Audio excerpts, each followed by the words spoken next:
Hello everyone, welcome back to Abhigyan academy. So today हम लाए हैं आपके लिए एक काफी इंपॉर्टेंट टॉपिक फिजिक्स से।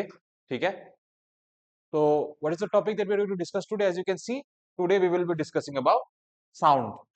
ठीक है, फिजिक्स का एक बहुत ही फंडामेंटल और बेसिक टॉपिक है ये। ठीक है, because whatever advance physics is built, जो वेव्स का स्टडी है, all of that, you know, उसका बेस साउंड से ही बिल्ड होता है।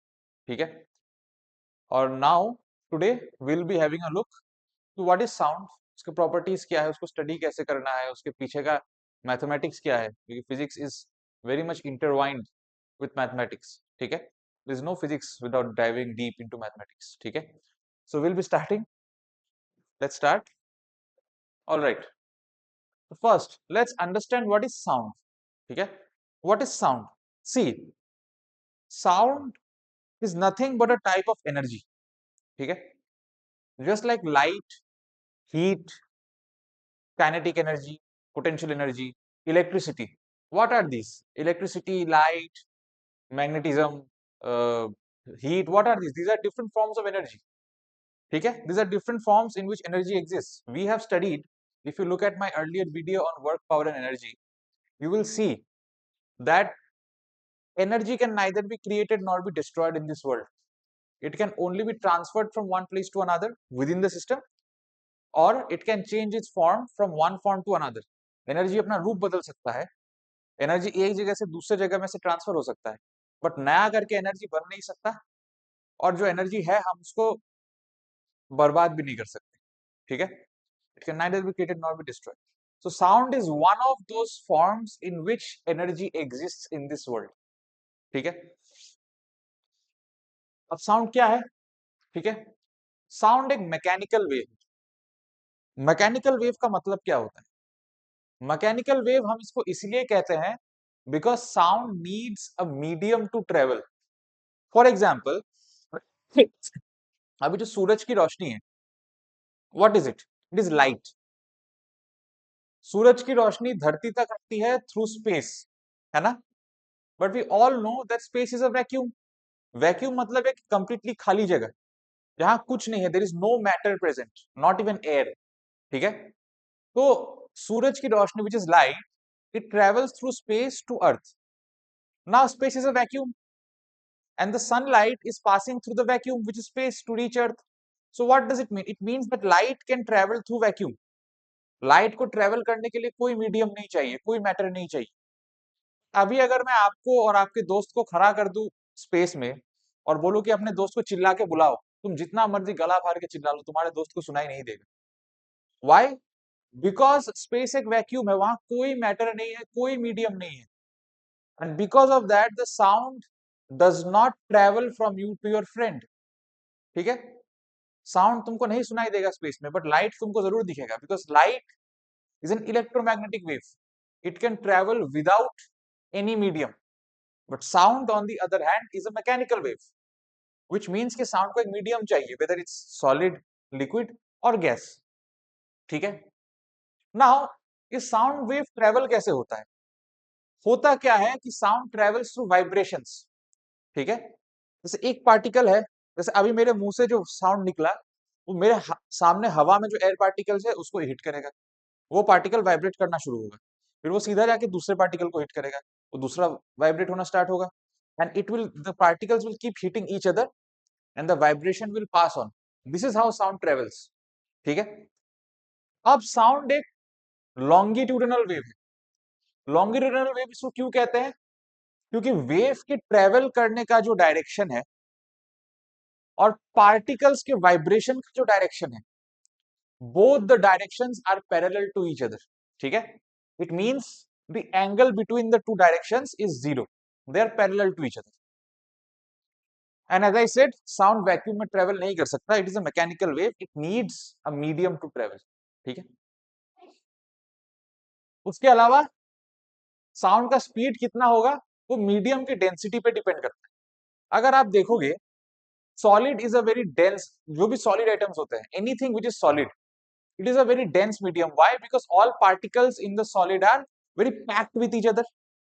ठीक है, On the other hand, in liquids, the particles are a little bit spread out. And in gases, the particles are like completely thrown over the place. They are scattered over. आसपास होते ही नहीं है वो अपने, ठीक है। तो मैंने अभी थोड़ी देर पहले क्या कहा था कि साउंड सामने ट्रेवल कैसे करता है, जब एक पार्टिकल दूसरे पार्टिकल को हिट करेंगे, साउंड पास ऑन होता जाएगा। Now since particles are very packed inside a solid, उससे क्या होता है कि एक सॉलिड दूसरे सॉलिड से टच हुआ रहता है, तो साउंड बहुत इजीली पास ऑन हो जाता है। But in cases of liquids and gases specially, the particles are far away. एक जगह से दूसरे जगह तक जाने में पार्टिकल को वाइब्रेशन लेके टाइम लगता है थोड़ा, and that is why since solid में फटाफट पास हो रहा है साउंड, ठीक है, सिंस सॉलिड में साउंड फटाफट पास हो रहा है, because of that sound is fastest in solid medium. And particles का सबसे ज्यादा गैप किस में होता है? गैसेस में होता है, तो गैसेस में टाइम ज्यादा लगता है, and that is why sound is the slowest in gases, ठीक है। Now we will look at some properties of sound. First is amplitude. Amplitude क्या है? Look at this picture. मान लो एक पार्टिकल है जो वाइब्रेट कर रहा है, ठीक है, वाइब्रेट कर रहा है and it is going in form of a wave, ठीक है, वेव के फॉर्म में जा रहा है। अगर हम मान ले कि ये पोजीशन, दिस मान लेते हैं कि ये वाला position, this is the mean position और the actual position of the particle, ठीक है, इसको वाइब्रेशन ने हिट किया, हिट करते क्या होगा, ये अपनी जगह से हिल जाएगा, हिल के क्या हुआ, ये यहां तक आया, यहां तक आते this is the maximum distance it got displace. देखो ओरिजिनल पोजीशन से ये यहां तक, ये इसका मैक्सिमम डिस्प्लेसमेंट है, इस पॉइंट के बाद ये वापस अपने ओरिजिनल पोजीशन में चला जाता है, ठीक है। तो ये जो मैक्सिमम डिस्प्लेसमेंट है इस पार्टिकल का अपने ओरिजिनल पोजीशन से, this maximum displacement is known as amplitude, ठीक है। अब एम्पलीट्यूड से हम डिटरमाइन क्या करते हैं? एम्पलीट्यूड से हम डिटरमाइन करते हैं कि एक साउंड कितना लाउड है। if the amplitude of a sound is louder, sorry, if the amplitude of a sound is high, we say that the sound is loud, ठीक है, and if the amplitude of a sound is low, we say that the sound is quiet, ठीक है। louder the sound, higher the amplitude, quieter the sound, lower the amplitude. Then comes another term known as intensity. Now what exactly is intensity? ठीक है, देखो intensity के साथ ना लोग बहुत ज्यादा कंफ्यूज कर लेते हैं एम्पलीट्यूड को या लाउडनेस को, बट एक्चुअली में इंटेंसिटी वो है नहीं, ठीक है। देखिए साउंड का जो एम्पलीट्यूड होता है ना, साउंड में एम्पलीट्यूड जितना ज्यादा होगा, साउंड में एनर्जी भी उतना ही ज्यादा होगा। मान लीजिए मैं एक पार्टिकल को वाइब्रेट करवा रहा हूं, मैं उसको जितना एनर्जी से उस पार्टिकल को धक्का मारूंगा, वो अपने जगह से उतना ही दूर जाएगा, मैक्सिमम डिस्प्लेसमेंट उतना ही ज्यादा होगा, and that is why more the energy more the amplitude, ठीक है। बट इंटेंसिटी क्या है? इंटेंसिटी होता है कि per unit second, per unit time या पर सेकेंड, एक सेकेंड में एक यूनिट एरिया में कितना साउंड एनर्जी पास हो रहा है, that is known as intensity of sound. अब जैसा कि मैंने कहा higher the amplitude higher the energy, तो अगर एम्पलीट्यूड ज्यादा है एनर्जी ज्यादा होगा, अगर टोटल एनर्जी ज्यादा होता है, then going by common sense we all can say कि अगर टोटल एनर्जी ज्यादा है तो पर यूनिट एरिया एक सेकेंड में जितना एनर्जी पास होगा वो भी ज्यादा ही होगा, ठीक है। मान लो मैं जो एक साउंड पास कर रहा हूं फॉर लाइक 10 सेकेंड्स, जिसमें करीब I think 20 joules of energy है, एक सेकेंड में उस एरिया में कितना पास हो रहा है? 2 जूल्स पास हो रहा है। But on the other end एक हायर एम्पलीट्यूड वाला साउंड जिसका 30 जूल्स का एनर्जी है, 30 joules, when I am passing it for 10 seconds, तो पर सेकेंड उस एरिया में कितना जाएगा? 3 जूल्स करके जाएगा, पास होगा। तो intensity is related to amplitude, no doubt about that. How is it related to amplitude? Because higher the amplitude higher the energy, higher the energy, then more will be the amount of energy passing per unit area per second, and hence intensity will be higher, ठीक है। तो intensity and amplitude are not the same, but they are related, ठीक है। और intensity का unit क्या होता है? the unit of intensity is decibels, which is written as dB, small d capital D, ठीक है। Next let's come to quality और टिम्बर ऑफ साउंड। ठीक है, what is quality and timbre of sound? मान लो तुम्हारे पास दो ईयरफोन्स है, एक तुम्हारे पास सैमसंग का ईयरफोन और एक ईयरफोन तुम्हारे पास कोई लाइक कोई ऐसा ही चाइनीज ईयरफोन है, कोई रैंडम सा।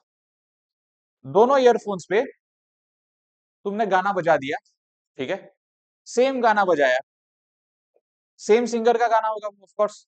दोनों ईयरफोन्स में तुम सेम गाना सुनोगे, सेम सिंगर की आवाज में सुनोगे, ऑफ कोर्स सेम बंदे की आवाज है, सेम गाना है, सेम म्यूजिक है, तो उस पूरे गाने का एम्पलीट्यूड भी सेम होगा साउंड में। और दोनों सोर्सेस में तुम दोनों ईयरफोन से गाना सुन रहे हो, तो दोनों ईयरफोन्स में गाना सेम है, सिंगर सेम है, तो दोनों ईयरफोन में तुमको जो साउंड आएगा, ठीक है, उसका एम्पलीट्यूड भी सेम होगा, उसका फ्रीक्वेंसी भी सेम होगा।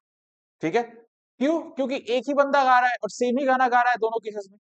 लेकिन फिर भी उस गाने का क्वालिटी तुमको उस रैंडम ईयरफोन से ज्यादा सैमसंग के ईयरफोन में मिलेगा। Why? Why is that? Why is that कि सेम गाना है, सेम सिंगर है, एक ही बंदे के गले से आवाज निकल रही है दोनों गानों में, सेम एम्पलीट्यूड है, सेम फ्रीक्वेंसी है, सब सेम है, फिर भी क्वालिटी दोनों ईयरफोन्स में अलग अलग क्यों है? वो इसलिए है क्योंकि इन दोनों ईयरफोन्स में जहां से ये साउंड जनरेट होके आ रहा है उस मशीन के अंदर से, उस साउंड के जनरेट करने वाले मशीन की क्वालिटी दोनों में अलग है, सोर्स ऑफ साउंड दोनों में अलग है। एंड बिकॉज ऑफ दैट जो साउंड वेव्स का शेप होता है वो भी दोनों ईयरफोन्स के लिए अलग अलग होता है, इवन दो amplitude and frequency are same. ठीक है, जो अच्छे क्वालिटी के ईयरफोन्स होंगे उसमें तुमको एक रेगुलर, एक प्रॉपर यूनिफॉर्म सा वेव का शेप मिलेगा साउंड, जिससे कि you will have pleasant experience. But एक कोई भी खराब क्वालिटी का चीज तुम ले लोगे तो उसमें क्या होता है, since the mechanics in that is not working properly, तो साउंड का जो वेव प्रोड्यूस होता है उसका शेप, उसका सोर्स वो यूनिफॉर्म नहीं होता। ठीक है, it is not properly defined, इसीलिए वो साउंड का क्वालिटी उतना अच्छा नहीं लगता। तो this is known as quality और टिम्बर ऑफ साउंड, कि दो साउंड्स है, प्रॉपर्टी सब सेम है, फिर भी क्वालिटी अलग अलग है। क्यों? क्योंकि दोनों साउंड्स का प्रोडक्शन का जो सोर्स है वो अलग है। दोनों, and since the production source is different, the shape and the refinement of the sound waves is different for both of them. Next, we will come to a term called frequency. ठीक है, before that let's understand what is oscillation. आप सबके घर में घड़ी होगा, wall clock, उसमें एक ऐसा चीज होता है जिसको पेंडुलम बोलते हैं, ऐसे ऐसे घूमता रहता है ये, this thing is known as a pendulum. ठीक है, तो पेंडुलम शुरू में इस पोजीशन में रहेगा, घड़ी चालू करते ही ऐसा जाएगा, जाके वापस ओरिजिनल पोजीशन में आएगा, फिर ऐसे जाएगा, फिर वापस आएगा। ठीक है, तो what is happening, it is getting a to and fro motion to its original place, original place से ऐसा to and fro, to and fro. ठीक है, this kind of motion is known as oscillatory motion और oscillation. अगर तुम ध्यान से देखोगे तो वाइब्रेशन भी एक टाइप का ऑसिलेशन ही होता है। वाइब्रेशन में क्या होता है, एक चीज ऐसा ऐसा ऐसा वाइब्रेट होता रहेगा। क्या हो रहा है वाइब्रेशन में, मान लो शुरू में ऐसा था, ऐसे ऐसे ऐसे ऐसे ऐसे अपने ओरिजिनल जगह से ऊपर नीचे हो रहा है, वापस ओरिजिनल जगह पे आ भी जाता है। तो what is this, vibration is also a type of oscillation. ठीक है, तो फ्रीक्वेंसी क्या है कि पर यूनिट टाइम, यूजुअली हम सेकंड्स में काउंट करते हैं वो, कि एक सेकंड में कितना ऑसिलेशंस हुआ है या कितना वाइब्रेशंस हुआ है, दैट नंबर और that quantity is known as the frequency of the sound. मान लो अगर एक सेकंड में एक साउंड वेव का 5 ऑसिलेशन हो रहा है तो उसका फ्रीक्वेंसी 5 होगा। ठीक है, और फ्रीक्वेंसी से हम क्या डिसाइड करते हैं, we decide the pitch of the sound.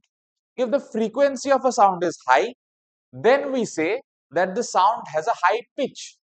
जैसे तुम हॉरर मूवीज देखोगे, भूत आ जाएगा, then someone will be like, तो this sound is a very high pitched sound. ठीक है, ये जो this sound has is a very high pitched sound. ठीक है, and because of this it is what it is having a very high frequency, it is having a very very high frequency।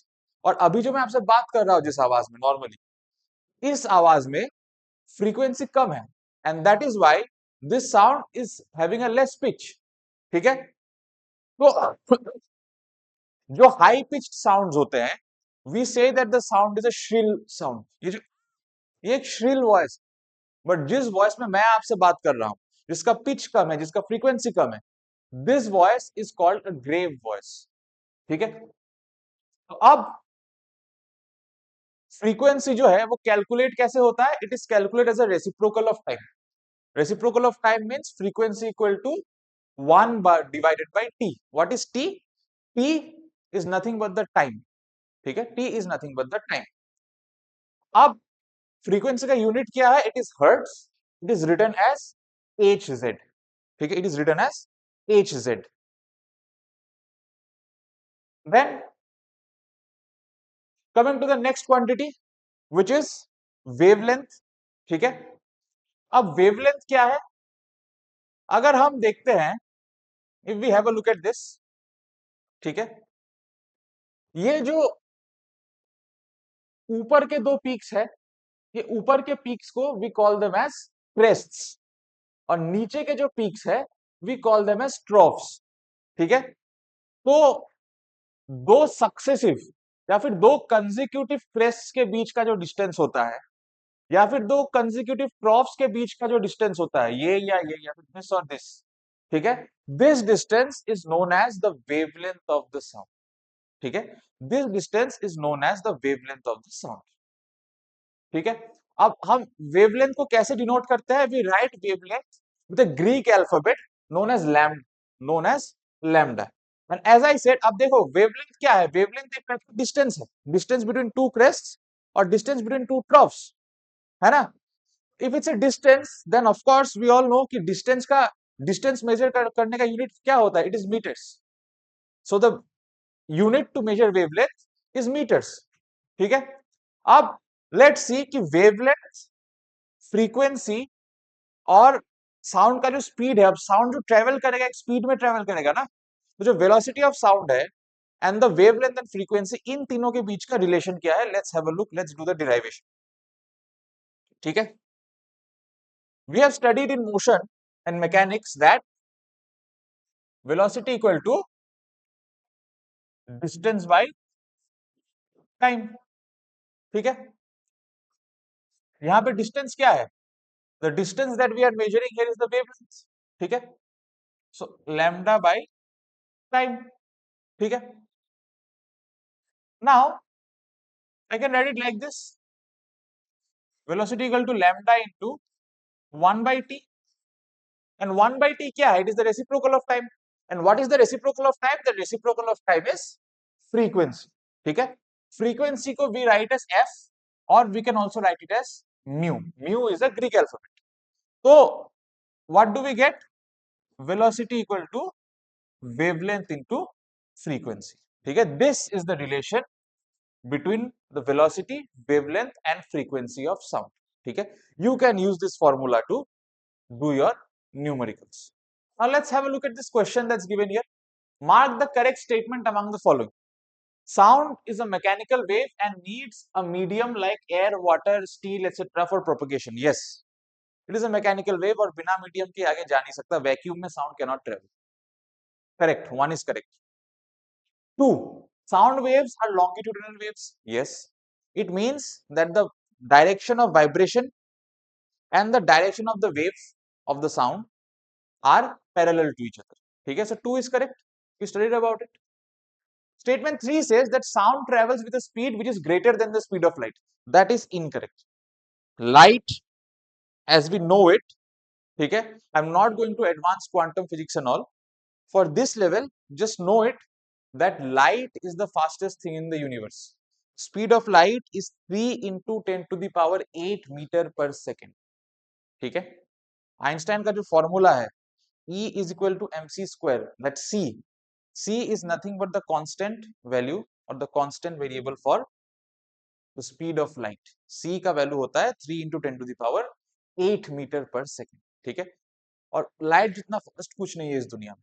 So light का speed sound से ज्यादा है, sound का speed light से कम है. इसका एग्जांपल भी दे देता हूं. जब बारिश होती है, तूफान होता है, और जब लाइटनिंग होता है, तो पहले क्या होता है, फर्स्ट हमें लाइटनिंग का जो चमक दिखती है, we see the brightness of the lightning first, और उसके कुछ सेकंड्स के बाद हमें बादल के गरजने का साउंड आता है।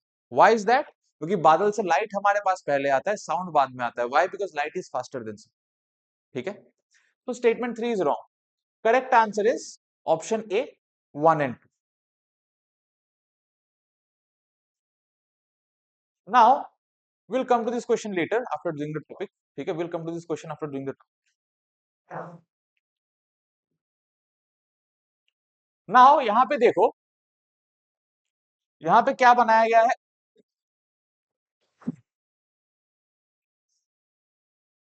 Okay, before we go here, I will teach you something. I will teach you something. मान लो दो sound waves, these are two sound waves, ठीक है, एंड मान लो this is a time frame of 1 second, this is a time frame of 1 second. 1 second में ये साउंड वेव ऐसे ट्रेवल किया, and this sound wave it travel like this.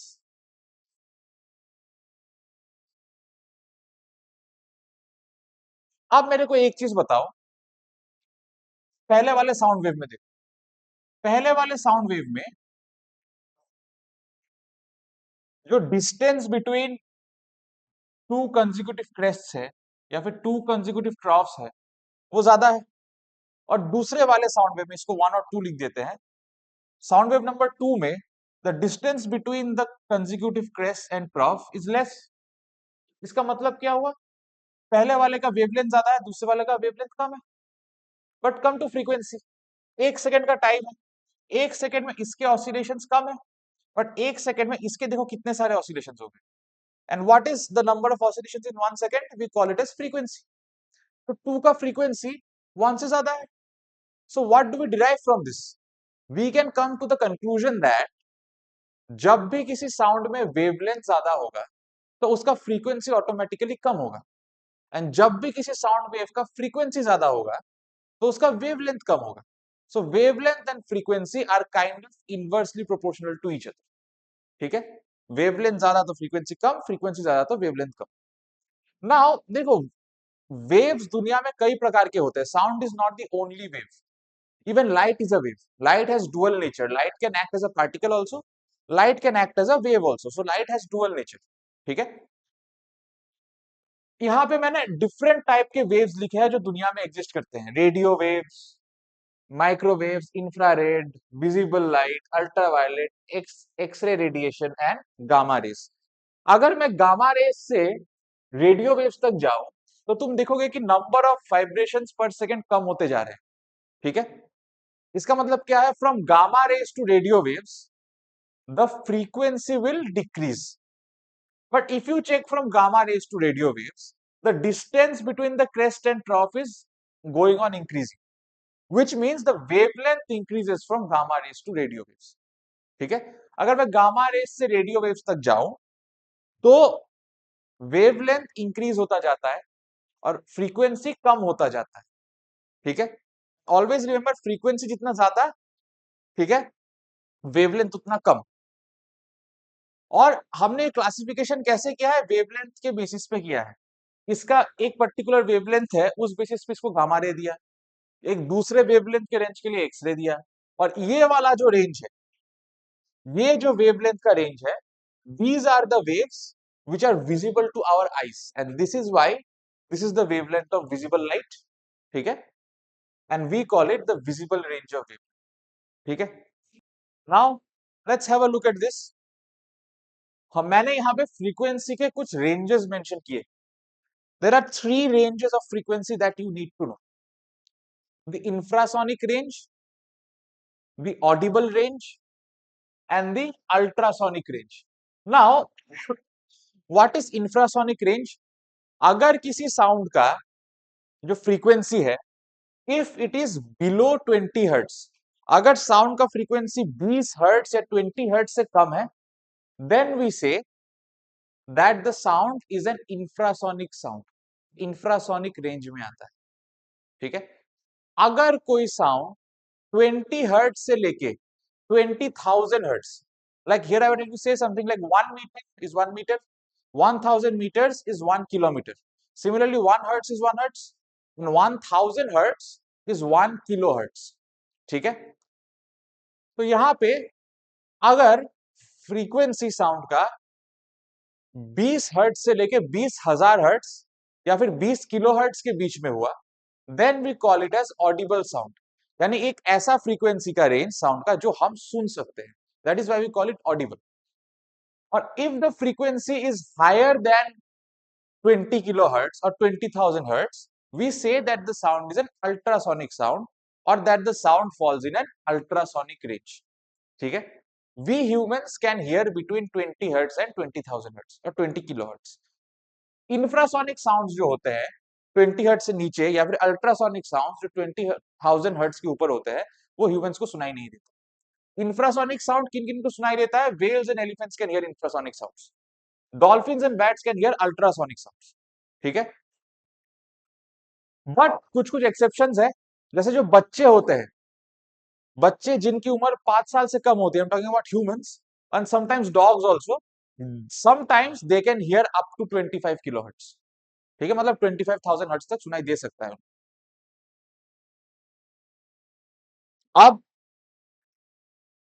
Wave क्या होता है? What does the wave carry? ये wave जो आगे बढ़ रहा है, वेव क्या कैरी करके आगे बढ़ रहा है? Wave is going forward because wave is carrying energy. ठीक है? एंड हमने क्या पढ़ा था कि एनर्जी एक फॉर्म से दूसरे फॉर्म में कन्वर्ट होता है, कभी डिस्ट्रॉय या क्रिएट नहीं होता। तो let's see some of our sound devices ये एनर्जी और वेव्स को कैसे इंटरचेंज करते हैं। सबसे पहला है माइक्रोफोन। माइक्रोफोन में क्या होता है कि मैं माइक्रोफोन में कुछ बोलता हूं और मेरे माइक्रोफोन में कुछ बोलते ही वो आवाज एक तार से होकर स्पीकर तक जाता है। अब तार क्या कैरी कर सकता है? तार, the wire can carry electricity. That is why the sound wave that I am giving into the microphone, it gets converted into electricity and it gets transported to the speaker.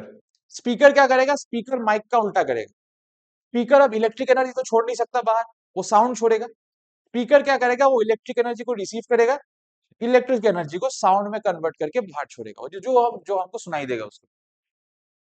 Headphone, headphone क्या करता है? Headphone में, headphone जब हम connect करते हैं तो phone से जो सिग्नल आता है ना, फोन का सिग्नल इलेक्ट्रिक एनर्जी के फॉर्म में होगा, इलेक्ट्रिक सिग्नल छोड़ता है फोन, और उस इलेक्ट्रिक सिग्नल को हेडफोन मैकेनिकल एनर्जी या साउंड एनर्जी में क्रिएट कर देता है, जो जाके हमारे ईयर ड्रम को हिट करेगा कान में और हमें सुनाई देगा हेडफोन में हम जो भी सुनना चाहते हैं। Then we have something called sonar systems. What is a sonar? I will tell you that. होता क्या है? This is used by ships and submarines to measure the depth of oceans. होता यह है कि जो शिप होगा वो साउंड को छोड़ेगा नीचे, या फिर हाई फ्रीक्वेंसी वेव्स या साउंड को नीचे छोड़ेगा, वो जाके नीचे ओशन के वेव को हिट करेगा, हिट करके वापस आ जाएगा। उससे क्या होगा? जिस स्पीड से छोड़ा था साउंड को वो उन लोग को ऑलरेडी पता होगा, और जाके हिट करके वापस आने में उसको टाइम कितना लगा उनको वो भी पता होगा। वो रिकॉर्ड कर लेंगे कि कितना देर में साउंड वापस आया रिफ्लेक्ट होके। तो टाइम और वेलोसिटी अगर दोनों पता होंगे तो फिर वो स्पीड का फॉर्मूला यूज करके वो डिस्टेंस निकाल सकते हैं। ठीक है? Distance equal to speed into time करके निकाल लेंगे डिस्टेंस, और डिस्टेंस निकलते क्या पता चलेगा कि समंदर की गहराई कितनी है, जहाज से लेके समंदर के बेड तक, what is the total distance. अब सोनार कैसे काम करता है? सोनार जब रिसीव करता है ना signal, of course sound wave छोड़ेगा, साउंड वेव हिट करेगा, साउंड वेव आके रिफ्लेक्ट होके वापस शिप या सबमरीन में घुसेगा। तो रिसीव क्या करेगा? वो अल्ट्रासोनिक साउंड वेव्स रिसीव करता है, और उस साउंड वेव्स को फिर वो करता क्या है? उसको इलेक्ट्रिकल सिग्नल्स में कन्वर्ट कर देता है, and the electrical signal gives us the value of the speed और distance that is travelled by the sound. Then we have the ultrasonic transducer. Ultrasonic transducer का काम ये होता है कि वो इलेक्ट्रिक सिग्नल को अल्ट्रासोनिक वेव्स में कन्वर्ट करता है। Now let's come to the human year.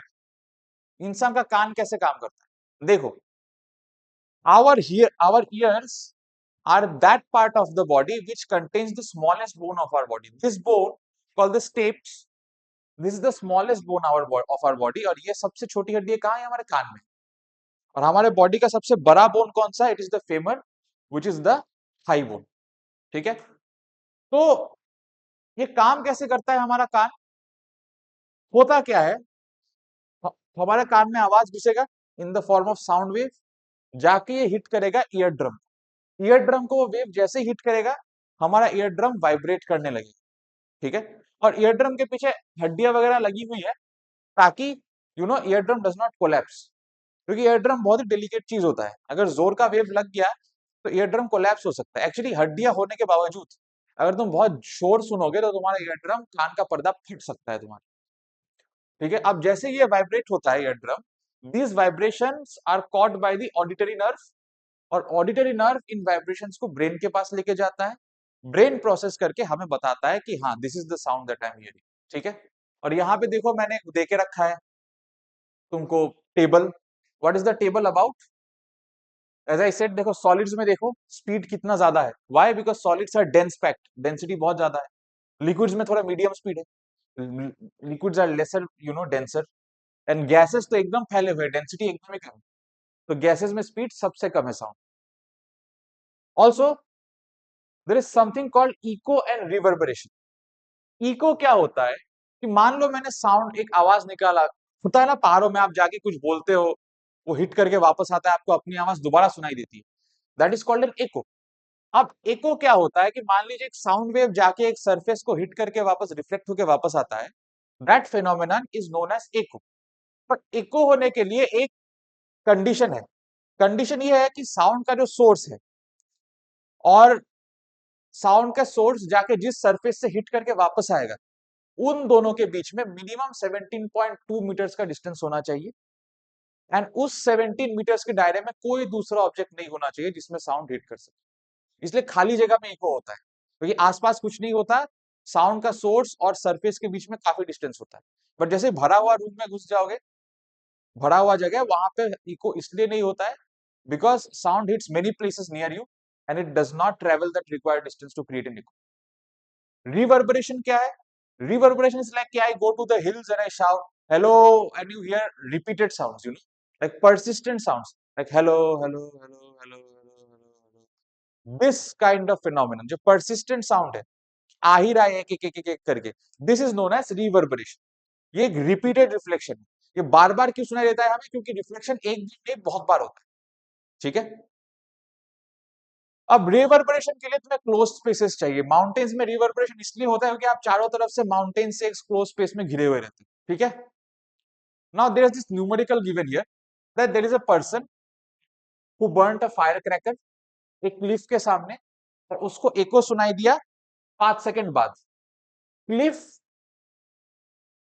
और उस आदमी के बीच में the sound travelled with speed of 340 metre per second. ठीक है, तो डिस्टेंस कितना है हमें वो निकालना। Look at this sum, time कितना दिया है? 5 सेकंड, वेलोसिटी है 340। अब एक चीज सोचो, 5 सेकंड टाइम उसको एको सुनने में लगा, मतलब 5 सेकंड में साउंड जाके क्लिफ को हिट किया, फिर क्लिफ से वापस उस आदमी के पास आया। अगर मैं 5 सेकंड मान के डिस्टेंस कैलकुलेट करूं, then the mistake that we will make is that मैं डिस्टेंस को डबल कैलकुलेट कर लूं, क्योंकि साउंड वो डिस्टेंस 2 बार कवर कर चुका है, जा गया है, जाके फिर से वापस आया, तो डिस्टेंस डबल कैलकुलेट हो जाएगा। ठीक है, बट स्पीड तो इन बोथ केसेस सेम ही है, स्पीड को चेंज नहीं करना है, बट टाइम को हमें आधा लेना पड़ेगा। क्यों? क्योंकि जो टोटल टाइम दिया है वो जाके वापस आने तक का है, तो बस जाने का अगर निकालना है तो मुझे इसको हाफ में डिवाइड करना पड़ेगा। टाइम हम 5/2 लेंगे, एंड फॉर्मूला क्या होता है? Speed into distance by time. Criss cross करोगे, then we will get distance equal to speed into time. Sorry, formula होता है speed equal to distance by time, criss cross करोगे you will get distance equal to speed into time. Value बिठा दो, distance equal to speed into time, 340 into half of 5, cancel out करके you will get 850 metres. ठीक है, so that will be it for the first part of the sound class today. ठीक है, इसके आगे का जो भी कंटेंट है we will follow it up in the next part that will make for the topic sound. ठीक है, sound and waves. I hope it was a helpful session for all of you. ठीक है, I really hope that आपके बहुत सारे concepts clear हो गए हो इससे। ठीक है, अगर वीडियो पसंद आए तो लाइक शेयर सब्सक्राइब जरूर करना। ठीक है, and have a good day. We'll meet again soon in the next video. Until then, take care. Goodbye. Jai Hind.